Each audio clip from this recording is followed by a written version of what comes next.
আমাকে একটা ভাই কমেন্ট করেছে, দাদা তুমি খালি ছেলেদের শারীরিক চাহিদা নিয়ে আলোচনা করো, মেয়েরা কি শরীর ভালোবাসে না?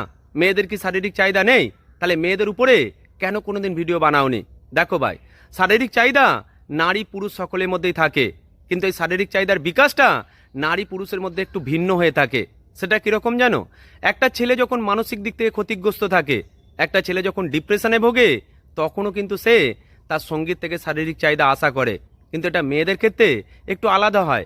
একটা মেয়ে যতক্ষণ না মানসিক দিক থেকে শান্তি পাচ্ছে, ততক্ষণ সেই মেয়েটা কারো কাছে শারীরিক চাহিদার আশাও করে না, সে মনেও কোনোদিন ভাবতে পারে না।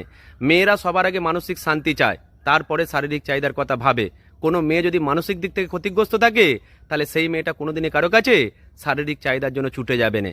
কিন্তু ছেলেরা ডিপ্রেশন, ক্লান্তি সব কিছুর ঊর্ধ্বে গিয়ে আগে তার সঙ্গীত থেকে শারীরিক চাহিদা আশা করে। এটাই তফাৎ।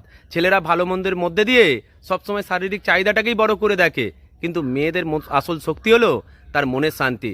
সে যদি মনের শান্তি পায়, তবেই সে কারো কাছে কাপড় খুলতে রাজি থাকে।